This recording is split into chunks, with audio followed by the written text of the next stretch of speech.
welcome to another video. This is the last video that I'm doing about the reviews of papers. I hope you like the other ones. I will put the link for you, okay? But so continuing, this time I'll talk about watercolor papers, and it's the papers that I really love, and I think everyone loves them because they are delicious to work with. So I'm starting this review with this paper that probably you knew if you saw the video of Regina that I will put here. I did a drawing and with this paper. That was the last work that I posted here, and it's an expensive paper. Okay, it's not that cheap. It costs around yes, I didn't put, but it's 14 euro, okay, for 20 sheets of this, and A6 side. So this is small, okay, it's the size of a pen. 14 euro, but it's a delicious paper. If you are going to work with this, I recommend you to buy the entire sheet. It's a big sheet of paper. I think it's 1 meter for 1.5 meter, and it's cheaper than buying the small. The small is what I have here to show you, but it works well for everything. Okay, so here is the result with watercolors. Here it is the result with Copics. You see the Copics they look like watercolor in this paper. This is another mix of Copics in two colors that blend well and two colors that don't blend that well, and it looks beautiful. It's good for pens. Okay, this is a thin multiliner. It's a bit hard to work because of the texture of the paper, but this is colored pencils and they work beautifully too. This is the colored pencil without water, this is the colored pencil with water, and here again the watercolors.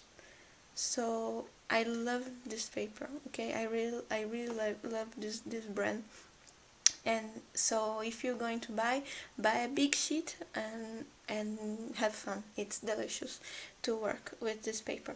Okay, continuing the review with a paper that's small. Okay, is this side, is the same side of the other one. This is by Sennelier. This paper exists in 3 versions: satin and medium grain, and another one that I will show you that's heavy grain. It's called torchon, and this paper has 300 grams, so really good for watercolors. No acid, so it will stay white. Okay, if you keep it in a safe place, it will not get yellow with time. This comes in 20 sheets and costs 14 euro the small block. Okay, with this. So this version satin I didn't like that much. It doesn't dry too fast. Okay, it dries slow, so it's good for watercolor. It mixes well. The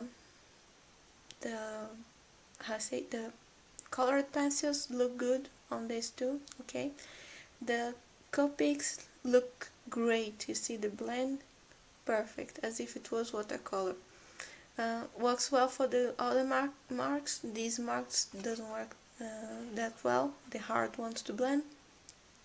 But it's a good paper, but it's very expensive, I think, because of the brand. Okay, this is a very traditional brand for art materials, so it's a bit expensive for the amount of paper that you get. I don't know if they have big sheets of this paper, but it's a good paper. It's just expensive. So the next version that I tested of it is this one. Okay, it's the torchon version. It's the heavy grain in English. I don't know. I will put the translation in English, but there's a texture that's not pressed.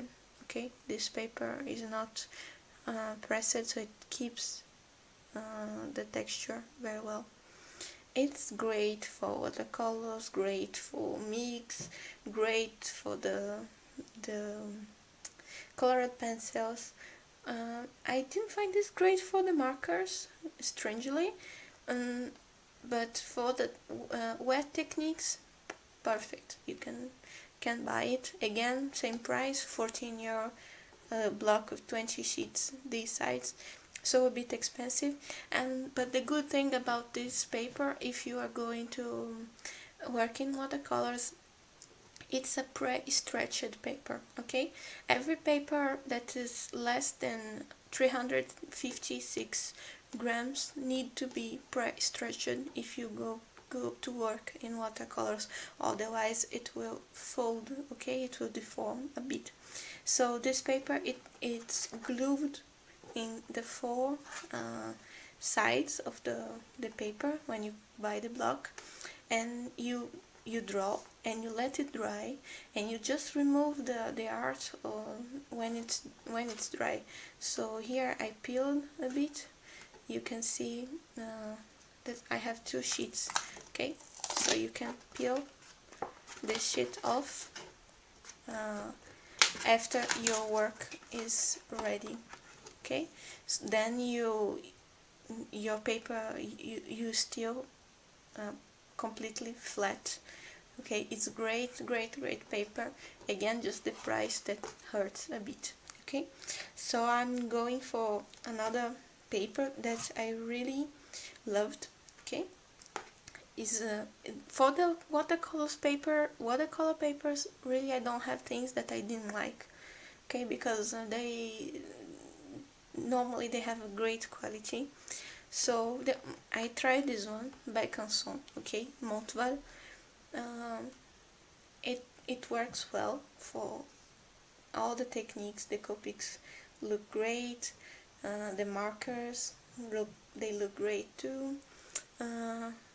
Mix very well for the watercolors. Okay, it dries extremely slowly. It means that you can do a mistake, remove the mistake, work again, make another mistake and remove, and the paper will handle, okay, all this manipulation. This is very important. So I really love it, the result for the colored pencils. It looks smooth, very almost as if it was real watercolors. I also tested oil pastels in this paper because it's a heavy paper. It handles oil pastels and acrylics. Okay, really good. It's very versatile paper. Loved it.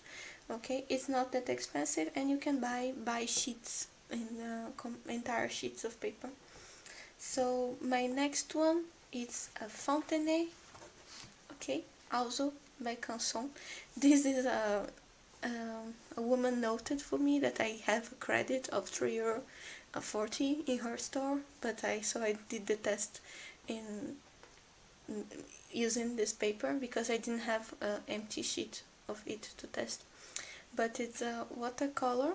I think it's the best one for watercolors. It's the one that I like it more. Okay, the mix, very soft mix for the watercolors, and for the Copics it works well, but as it's a paper for watercolors, it will drain your Copics very quickly. Okay, so for markers the result is beautiful, but as any watercolor paper, they would drain the markers pretty fast.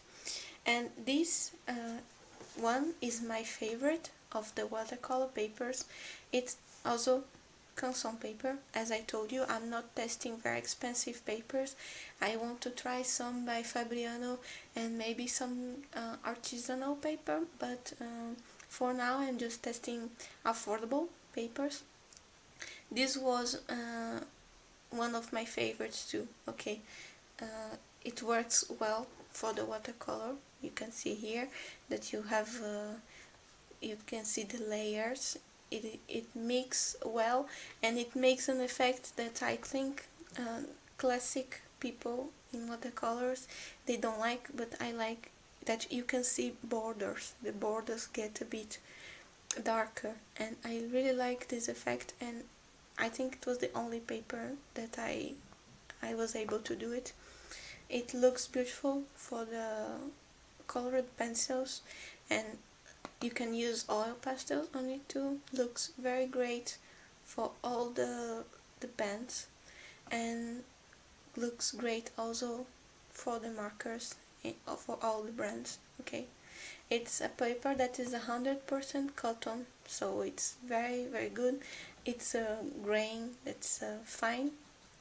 It's this it's cold pressed and very thin grain, so I love it, this paper. Okay, it's pressed in a round press, so it has a sense, it folds. Okay, and really good paper. So my favorite of these tests, I had three favorites. Okay, is these three: Hanemule and Fontenay and Moulin du Roy, sorry, Moulin du Coq, Moulin du Roy. Very good papers. I would recommend it for your next project. If you're searching for papers not expensive that gives you a good result, you can go for it. I hope it was useful for you, and I hope you like it. If you want to see the other videos, I will put the link for you, and I hope it was useful, and bye bye, and see you next.